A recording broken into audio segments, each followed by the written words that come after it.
Hello and welcome, my name is Disaster, this is Battlefield 1, and today's weapon review, we're going to be taking a closer look at the General Louis rifle, one of the new weapons available to the medic class, of course, in the Name of the Tsar DLC. As per usual for weapon reviews, we're going to be taking a look at the unlock requirements of it, as well as, of course, the stats of this weapon, how both the two variants compare to each other, as well as the other medic weaponry out there available, and last, but certainly not least, of course, we're also going to be talking about how to get the most out of this weapon when using it on the battlefield.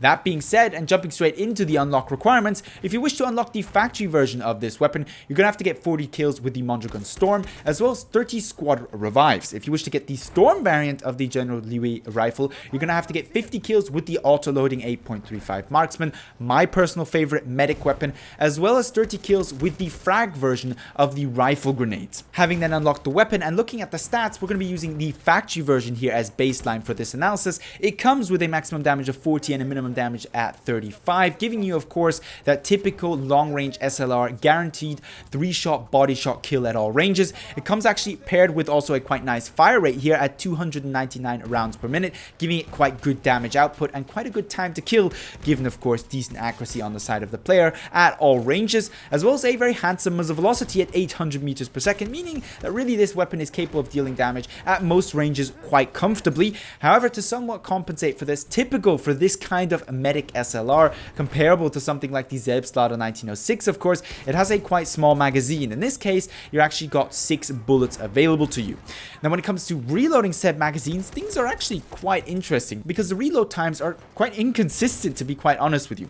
If you're reloading this gun with 3, 4, or 5 bullets left, so not shot yet, you're dealing with kind of a per bullet reload, meaning that your base reload time is going to be 2.66 seconds, that's for 1 bullet, and each additional bullet that you reload is going to take you an additional 0.7 seconds. Now, if you have 1 bullet left in the chamber or no bullets left in the chamber, you're actually going to reload a strip clip, netting you a 3.6 second reload, meaning, of course, that the most efficient way to reload your gun is basically either with only 1 bullet having being shot or with all but 1 or all bullets shot. Take that in mind when you're trying to get that reload off in close quarter scenarios. Moving on then to the recoil of this weapon, here we have a vertical value of 1.3 as well as horizontal, that's to the left and right, of 0.5 paired with a recoil decrease value of 5.25 and of course your typical self-loading rifle first shot recoil multiplier of 1. Spread values are also essentially what you would expect from this kind of SLR, with a base ADS that's aiming down sight while not moving of 0.18,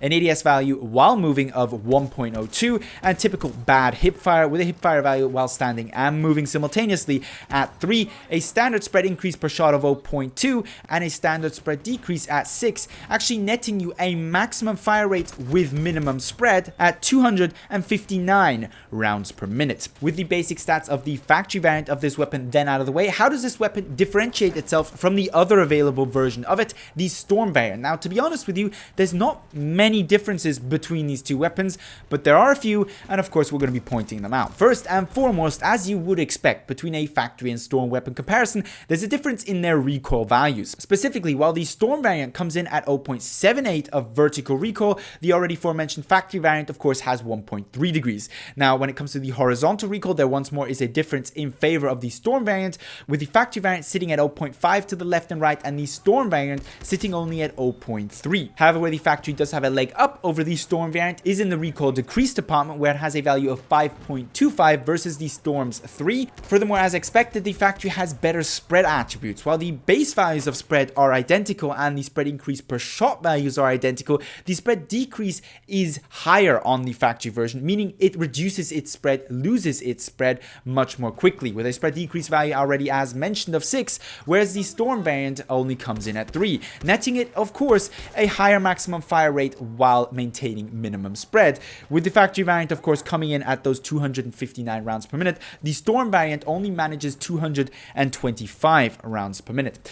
The weapon stats then out of the way, let's focus on how these weapons play out and how these weapons differentiate themselves. Now, the first thing that I'd like to clarify when it comes to these weapons is, while there is some differences between the two variants, they do essentially both play at the same engagement distance, at least ideally, and that is of course medium range. You have a self-loading rifle, unless you're rocking an unbelievably high fire rate, an extremely good damage output, maybe something like the auto-loading 8.25 or 3.5, In close quarters, you're at a disadvantage simply because of the amount of movement you're going to face. Your enemies are going to be side strafing a lot, or as frequently called AD-AT dancing, and that makes using a self-loading rifle extremely difficult. All the more so if you have a very limited magazine size. And while this weapon doesn't have the kind of lowest at 5-round SLR magazine size, that's maybe the autoloading 8.35 or the Zebslada 1906 have, 6 bullets, 1 bullet more, isn't really going to make that much of a difference in those specific scenarios. It does make the weapon, however, at medium range,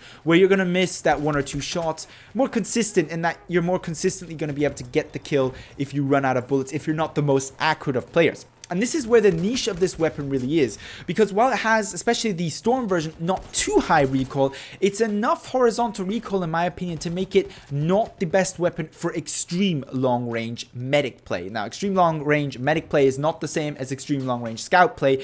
I'm talking here maybe about 100 meters. Nevertheless, it can't compete at those longer distances with something like the Zebslada 1906, and in close quarters, because of its lower fire rate, it can't compete with something like the autoloading 8.25 or 8.35. So it really fits in nicely between those two, and the reason for that is while it has the same damage output at the 1906, it has 1 bullet more, which is at least theoretically a very small advantage that it can make use of.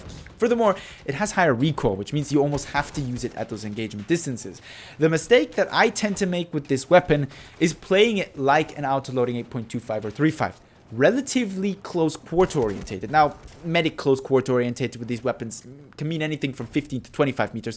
That's fine with this weapon, but sub 15 meters, you're going to get yourself probably into quite a bit of trouble trying to compete with some of the assault players. This weapon is medium range focused. It's just got a very small area where really you could argue it's better than any of the other weapons. For a matter of fact, if you're an accurate player, I'd say the Zebslada 1906 or the autoloading 8.35, dependent on the engagement distance you prefer, more the medium range close quarter or more the medium range long range, are the better choices, simply because they are essentially the more accurate versions of this weapon because they have lesser horizontal recoil. I mean, the factory version of the General Louis has 5 times more horizontal recoil than the factory version of the 1906 or the sniper version of the 1906. That's going to make a difference at those longer ranges. However, you'd be mistaken to immediately write off the General Louis rifle, and that's first of all because we're comparing it to some of the best weapons in the game, and that's not an easy task to do. The Zebslada 1906 and the autoloading 8.35 are easily the best medic weapons out there for anybody who can play accurately and can play a little bit more thoughtfully. That's to say, the proactive, not reactive playstyle that I keep on rambling about. And that key point of being accurate is, I think, where this weapon kind of somewhat, at least temporarily,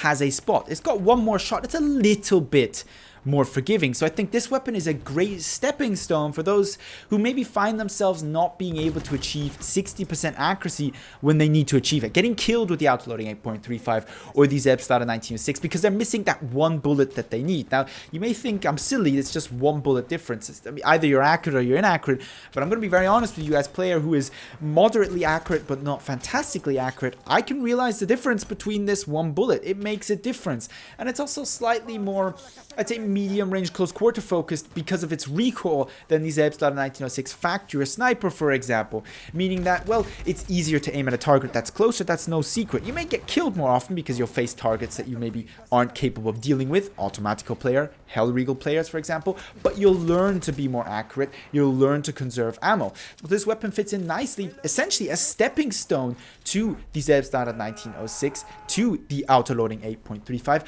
It isn't really, however, in my opinion, a direct competitor.